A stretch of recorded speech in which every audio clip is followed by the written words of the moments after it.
Pendidikan. Pendidikan. Katanya ini kontroversial karena ada bukan beberapa ya, ada influencer yang bilang bahwa education is a scam. Wow. Terakhir gue gelar master, master of e-business sih. Jadi kayak mungkin karena kayak lagi booming nih, startup kayak apa nih kayaknya yang seru, tapi mungkin mudah gitu kan. Gue dulu lumayan gak jelas gitu ya. Gue waktu SMA madul-madul mulu. Kayak dari 27 murid gue ranking 26 guys. Yang kedua 7 teman gue, teman sebangku. Lagi lu sebangku juga sama ini, sebangku main juara satu dong. Paling berasa itu ya, cara berpikir. Itu paling berasa sih. Orang-orang yang ada di sekitar lo akhirnya juga bisa nge-shape culture atau cara lo berpikir dan membuka wawasan lo.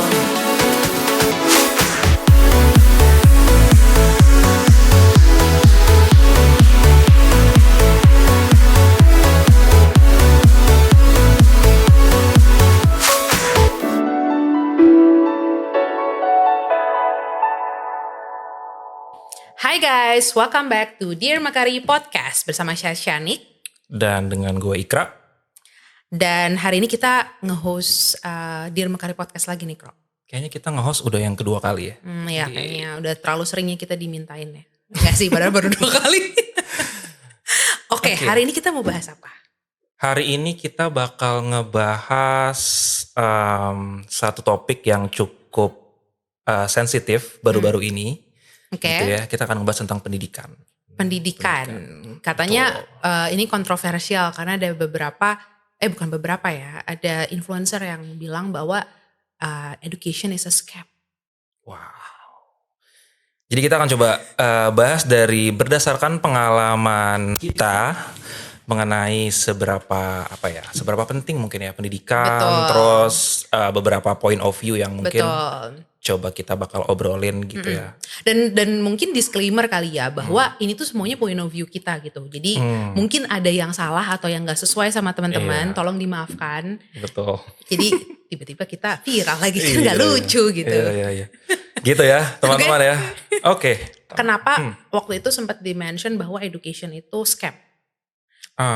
Ya. Jadi beberapa waktu lalu sempat ada yang viral ya mengenai education is a scam ya. Gitu. Nah, atas dasar sesuatu sebenarnya mungkin. Betul atas dasar sesuatu gitu ya, atau mungkin ada something yang mau di bring up dengan komunikasi yang seperti itu. Betul. Gitu. Tapi mungkin sebelum ngomong ke sana, kalau gue sih sekolah happy. Gue juga happy sih jujur. Ya, tapi kalau misalnya lu nih, kita kan ngomongin tentang pendidikan. Mungkin sebelum kita jauh ngomongin tentang pendidikan, kita ngobrol dulu kali ya, pendidikan masing-masing tuh kayak gimana gitu. Sekarang lu gimana nih? Maksudnya pendidikan lu sekarang maksud gua. Kita kerja kalau udah gak di pendidikan lagi. Kita udah kerja ya. Tapi maksud gua dari dulu sampai lu sekarang, ya nggak usah dari SD juga, maksud gua terakhir lo mendapatkan gelar apa atau gimana gitu ya. Terakhir gue gelar master, master of e-business sih. Jadi kayak mungkin karena kayak lagi booming nih, startup kayak apa nih kayaknya yang seru, tapi mungkin mudah gitu kan. Kita coba aja gitu e-business. Cuman kalau misalkan orang-orang zaman dulu kan memang ada wajib sekolah berapa ya? Dulu tuh 12 tahun. Wajib sekolah, iya. Lupa gue dulu deh. Berapa ya? Ya. 12 tahun deh kalau gak salah. Minimal dulu banget ya, tapi ya itu dulu banget kan, udah beda lagi lah waktunya. Udah gak relevan kalau kita ya udah gak, benar-benar. Cuman kalau lu sendiri gimana? Kalau gue waktu itu, nih gue curhat kali ya. Boleh. Gue tahu sih cerita lo. Iya kan? Cerita lo selalu menarik sih, Bro. Kayak gue dulu waktu lulus SMA 2013, terus kayak ikutan SNMPTN gak lulus, SBMPTN gak lulus segala macam. Pokoknya gue gak lulus semua karena gue dulu lumayan gak jelas gitu ya. Gue waktu SMA madul-madul mulu, kayak dari 27 murid gue ranking 26 guys. Yang kedua 7 teman gue, teman sebangku. Lagi lu sebangku juga sama ini, sebangku main juara satu dong. Iya makanya gitu ya mungkin ya.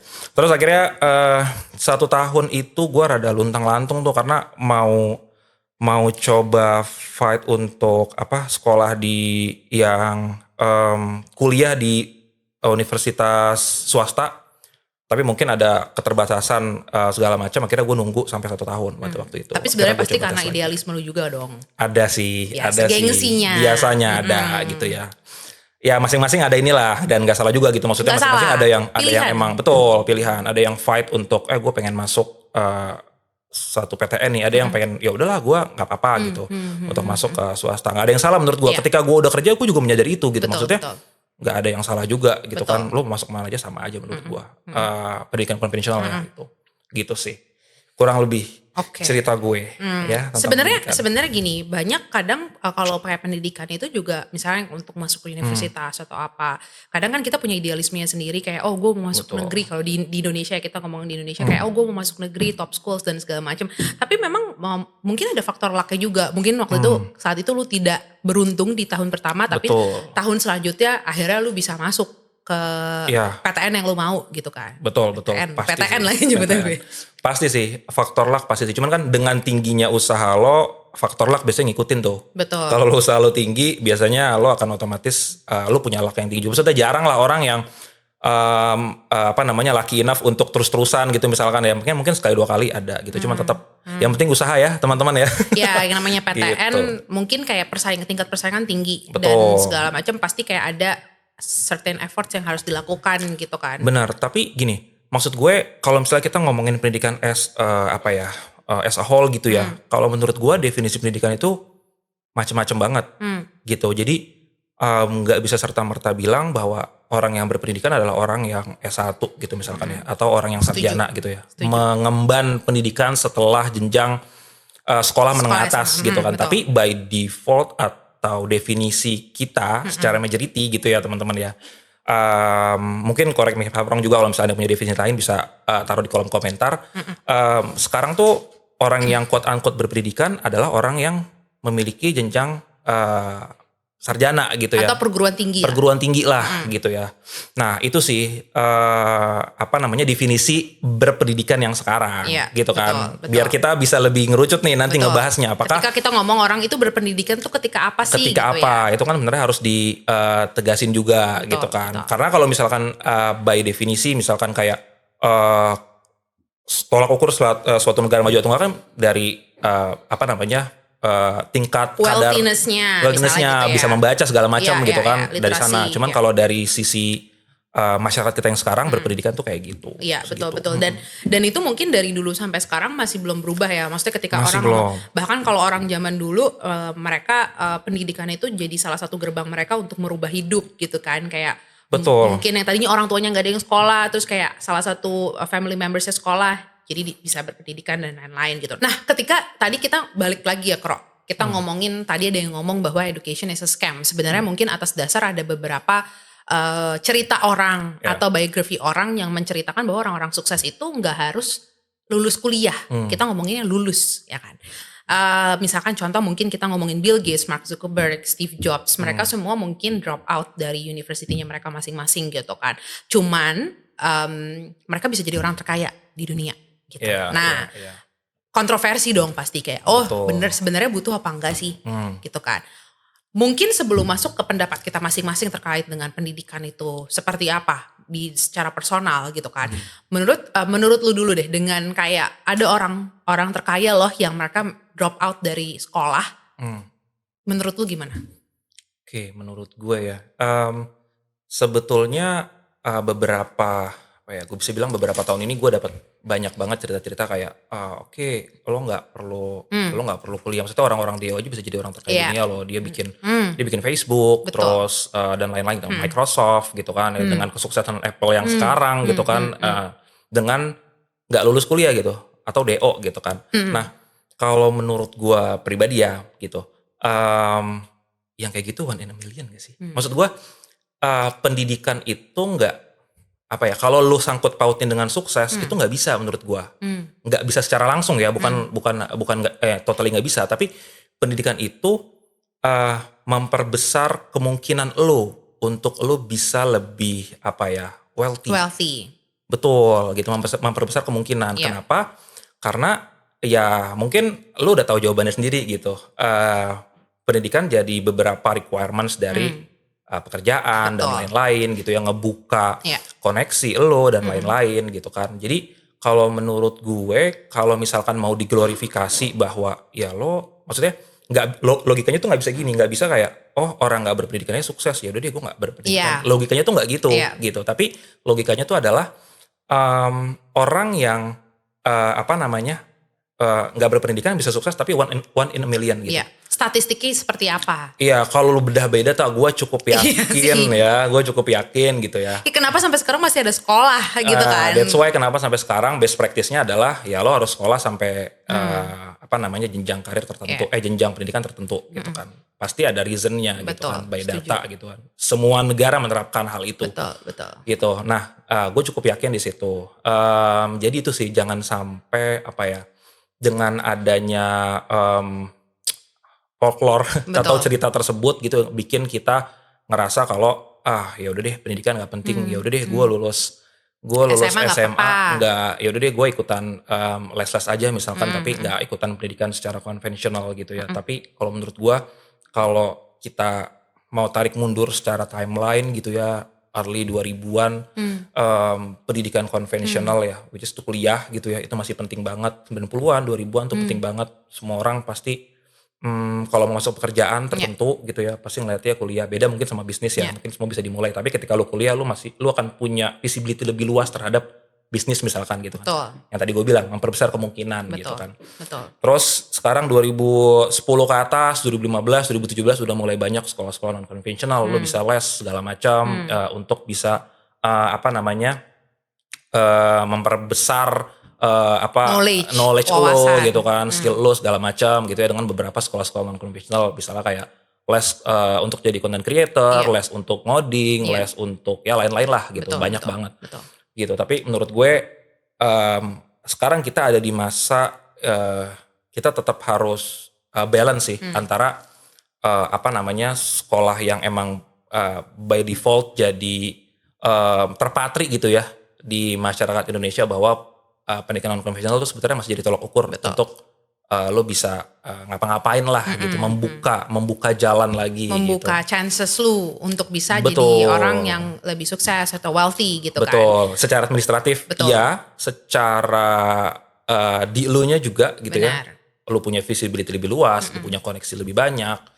Terus belum di kampus tuh ada kesempatan-kesempatan banyak, misalkan kayak lo bisa ikutan kompetisi apa, lo bisa dibukain sama kampus magang kemana, jadi lo punya visibility lebih luas. Itu sih sebetulnya menurut gua nggak harus dilihat dari bener-bener lo kuliah jurusan apa, komunikasi, nggak harus dilihat plek-plekan di sananya, tapi kesempatan pada saat lo mengembannya itu banyak banget. Setuju. Itu sih menurut gua.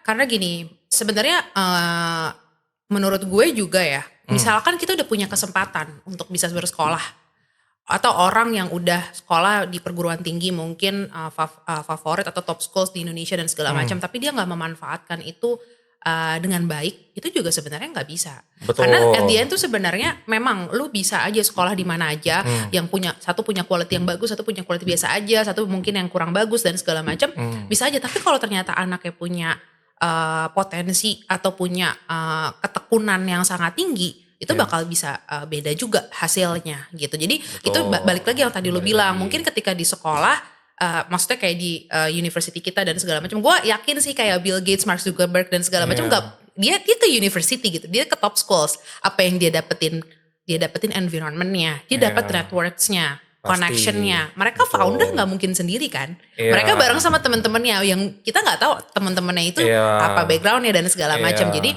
menurut gue yang didapetin di dalam university itu bukan cuman pelajaran apa sih ya. Sebenarnya gue juga lupa sih pelajaran gue waktu kuliah apa kan.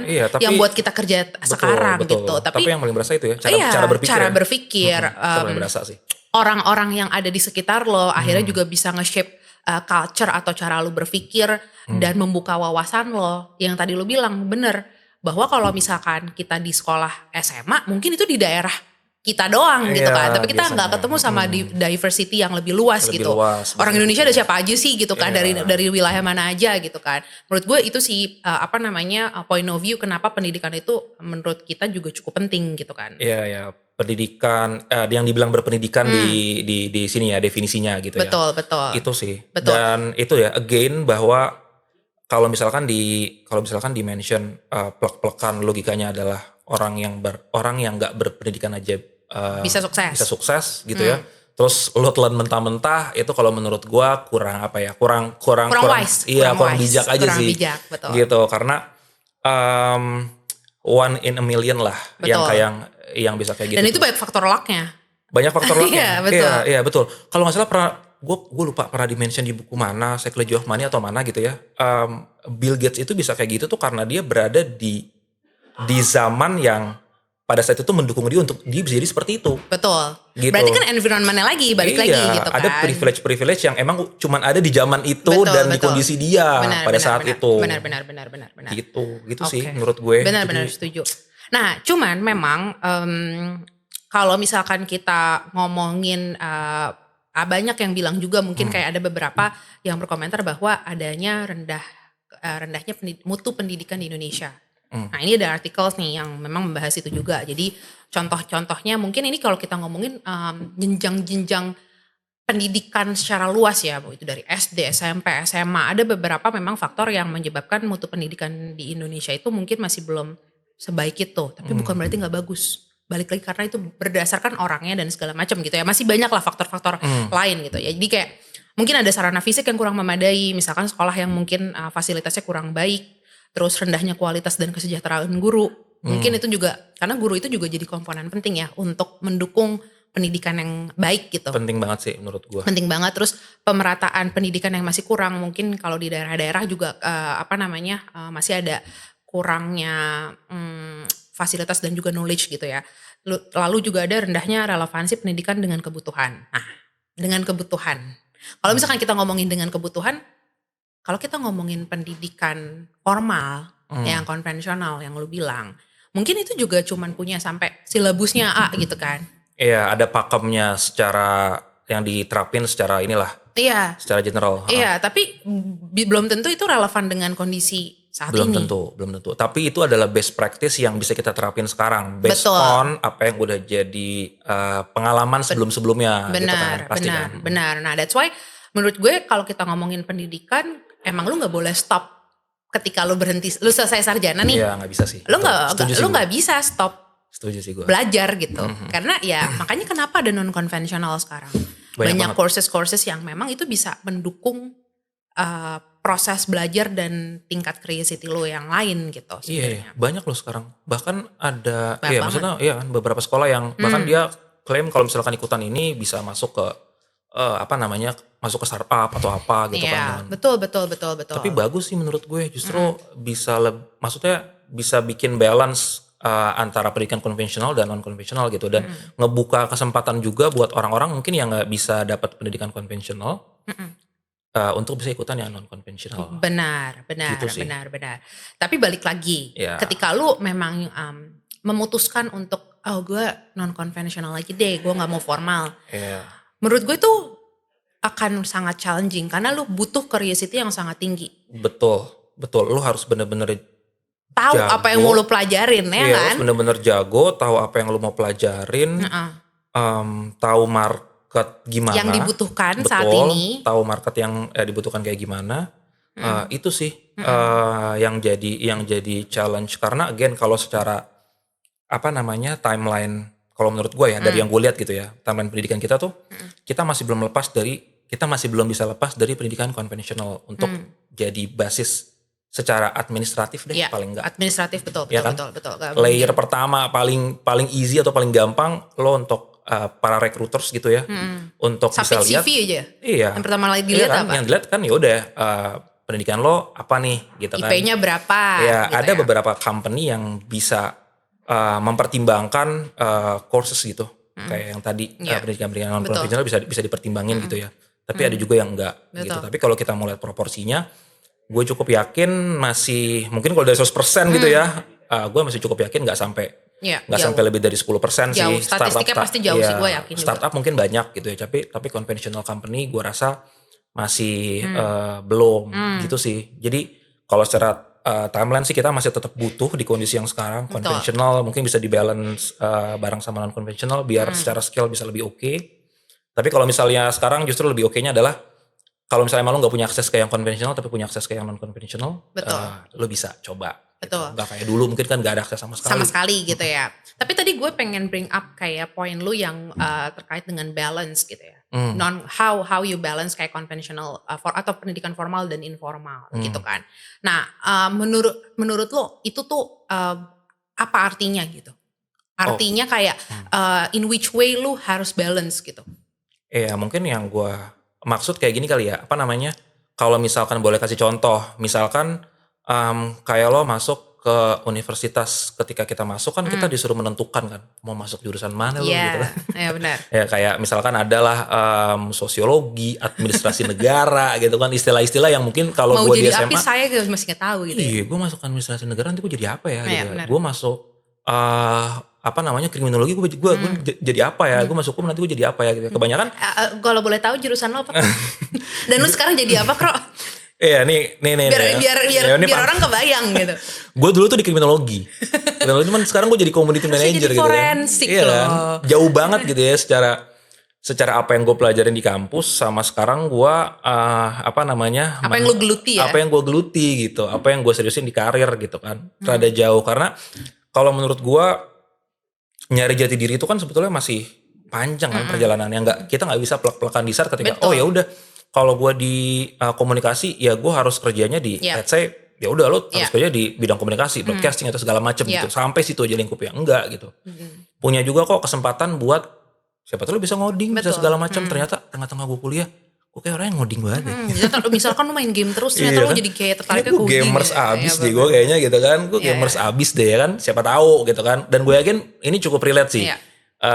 Gue yakin banyak juga yang kayak gitu di tengah-tengah kuliah kayaknya gue nggak di sini deh gitu kan. Nah di situ tuh mungkin bisa masuk dilemanya bisa masuk sekolah-sekolah non konvensional bisa buat untuk lo manfaatin fulfill the needs lo gitu kan. Tapi bukan berarti lo harus DO atau kayak nggak nyelesain sekolah lo gitu kan. Karena ketika lo tiba-tiba suka jadi games atau misalkan lo tiba-tiba suka community mungkin karena lo masuk sekolah itu ya kan, lu join organisasi dan community terus lu jadi tertarik dengan itu gitu kan. Jadi jadi memang kayak menurut gue tetap gue against kalau misalkan ada orang yang bilang memang education itu ya scam sih gitu.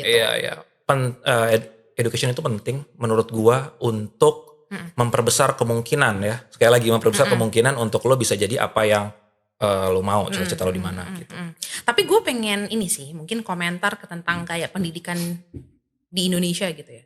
Pendidikan Indonesia kan persaingannya ketat ya. Iya gak sih? Ketat banget sih. Ketat banget kan? Sekarang malah ketat. Pasti apalagi kalau lu mau masuk top schools dan segala macam gitu ya. Asli. Ya kan? Tapi memang kalau tadi kita ngomongin kayak kurangnya mutu pendidikan di Indonesia dan kayak mungkin kayak ada ketidaksamarataan dan segala macam gitu-gitu ya. Gue tuh ngerasa gini, bedanya kadang education di Indonesia itu tuh kita kurang diasah critical thinkingnya gitu. Iya, berasa sih. Critical thinking itu kalau yang sekarang gue lihat tuh cuman punya sekolah-sekolah mahal. Iya benar. Tapi iya make sense. Iya kan? Karena gue ngerasain sendiri gitu. Gak semuanya kalau misalkan contoh ya kayak kalau misalkan di luar gitu ya. Orang tuh kayaknya kalau lagi di sekolah tuh kayak dua arah gitu. Iya bertanya sih, tuh kayak nggak berhenti. Nggak takut ya?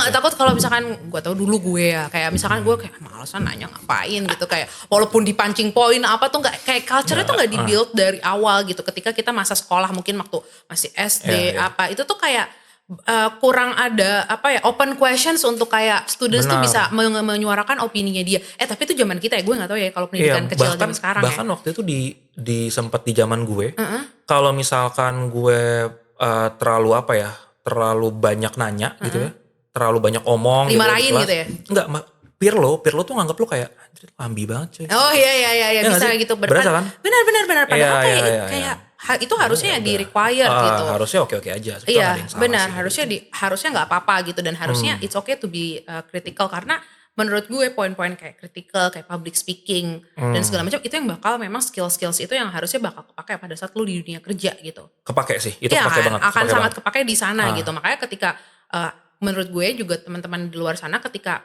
sedang menyelesaikan pendidikan formalnya juga harus mengasah skills tersebut gitu. Betul. Ya kan? Itu penting sih, analytical thinking, public speaking, kayak cara kita komunikasi menyampaikan opini, dan itu yang memang sangat terpakai gitu buat nantinya. Betul, positioning, tahu kapan lo harus bisa kritis, tahu kapan harus enggak gitu kan. Itu sebenarnya harus diasah sih, jam terbang banget itu. Dan itu bakal didapetin biasanya kalau gue ngerasanya kalau waktu di SMA tuh di organisasi. Benar. Itu berasa banget gitu. Nah, itu mungkin yang kita maksud juga mungkin dengan balancing ya. Iya. Jadi kayak lu sekolah jangan juga cuma sekolah doang, tapi sekolah sambil organisasi, ikut-ikutan asah kelas, yang kelas yang lain, courses yang lain. Kayak anak zaman sekarang harus kayak gitu sih menurut gue.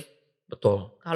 Kalau enggak lu kayak lu persaingan akan terlalu ketat gitu. Semakin ketat kalau lu nggak punya wawasan yang cukup luas gitu.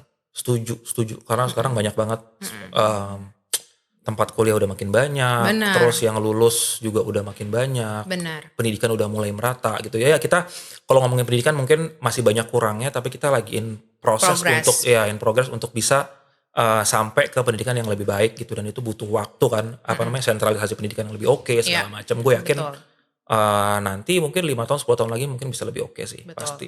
Walaupun itu sebuah struktural dan kayak susah gitu ya. Iya, pasti kan dikulik kan. Makanya kalau lu notice tuh zaman misalnya menteri ini beda, menteri ini maksudnya kan pasti mereka punya satu vision punya satu ramuan khusus gitu yang emang dipakai. Betul. Based on research-nya mereka. Gitu sih, gue yakin sih. Iya. Dan menurut gue makanya kenapa pendidikan itu it's not a scam, karena ya itu semua masih menjadi dasar apapun gitu. Tingkat ekonomi relevan. Suatu negara ya kan, literasi suatu negara dan segala macam gitu. Gue cukup yakin sih. Itu masih relevan banget di sini ya. Untuk kondisi kita sekarang ya. Gue gak tahu mungkin 20 tahun lagi. Gue gak tahu. Mungkin 20 tahun lagi mungkin udah bisa tergantikan sama pendidikan non-conventional, kayak cuman les-les doang, bisa tapi terpenuhi. Balik lagi, gitu. Kalau lu mau non-conventional, lu harus punya critical thinking dan analytical thinking yang sudah bagus. Yang bisa ada standarisasi mungkin dari non-conventional tadi ya, gitu ya, betul, untuk bisa betul. Implement di secara inilah di pekerjaan ataupun bisnis gitu. Dan mungkin pendidikan pertama tuh bukan sekolah sih sebenarnya. Apa Krok? Pendidikan sama keluarga ya. Betul, di rumah harusnya. Di rumah penting sih. Penting membentuk kepribadian. Tapi nanti kita kemana-mana kalau kayak gitu. Iyalah, jangan nanti ngomongin rumah tangga. Iya.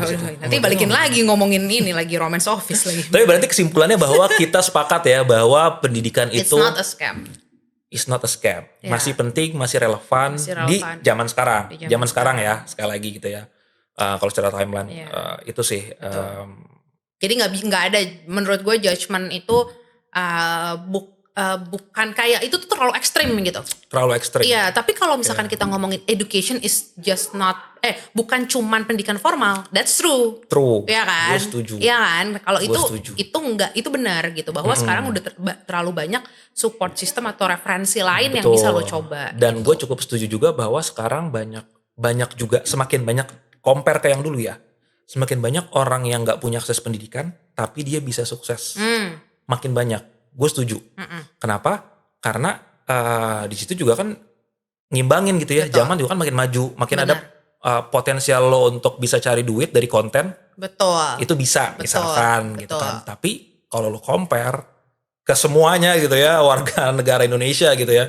Berapa banyak sih orang yang gak pendidikan? Iya, persentase gue yakin pasti akan lebih banyak orang. Jumlah influencer kalau dibandingkan dengan populasi Indonesia berapa gitu ya misalnya. Lebih banyak. Gue tetap yakin. Tapi makanya itu tadi gue bilang memperbesar kemungkinan. Terus buat yang gak, let's say buat yang gak berpendidikan pun dalam quote unquote gitu ya.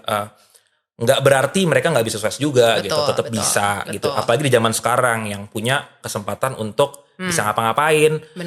Source of information lo bisa dapat dari Google, lo ketik apa dapat, buku apa lo searching bisa dapat gitu kan. Banyak banget yang bisa lo dapetin dari tangan lo gitu, dari handphone gitu kan.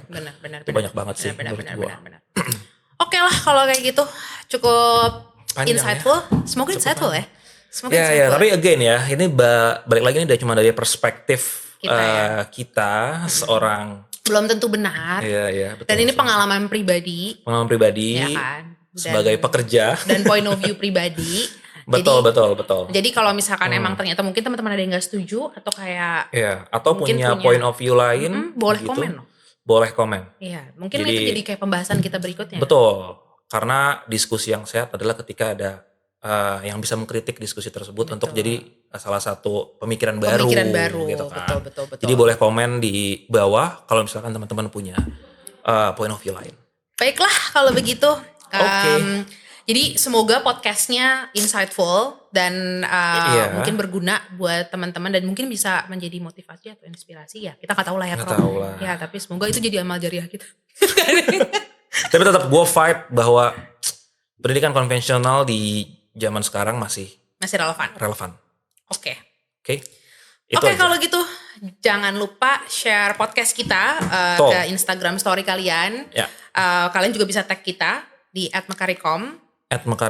Dan pakai hashtag Dear Mekari. Nah, mantep. Terus mungkin kita juga tunggu DM-nya kali ya, Kro. Tunggu DM buat teman-teman yang pengen kasih ide tentang topik-topik mungkin yang menarik gitu ya. Min, bahas ini dong, bahas itu dong gitu yang seru. Atau ada yang mau curhat misalnya. Ada yang mau curhat gitu ya. Min, saya mau jadi speaker. Beda. Beda ya. Jadi misalnya mau curhat, kenapa ya? Ada sih sebenarnya gue tuh ada? yang enggak harusnya nanti bisa dibahas nih. Oh iya, topik-topik gitu ya. Topik-topik yang bisa dibahas yang lagi kontroversi misalkan apa tuh yang di Cikarang di mana ya? Kayak ada tentang ini kontrak. Oh, itu lagi misalkan ada yang punya kayak gitu, punya curhatan kayak gitu mungkin bisa kita bahas. Betul. Bisa DM ke @mekarikom. Terus nanti mungkin kita pertimbangkan untuk kita coba bahas. Okay? Betul, nanti juga kita bisa undang-undang speaker-speaker yang memang mungkin bisa relate atau relevan pembicara-pembicara ya, bisa relevan terhadap topik tersebut. Oke, sampai situ aja diskusi kita hari ini. Semoga sesi kita benar-benar insightful buat teman-teman semua. Oke, semoga bermanfaat. See you guys di next podcast ya. Bye-bye. Bye.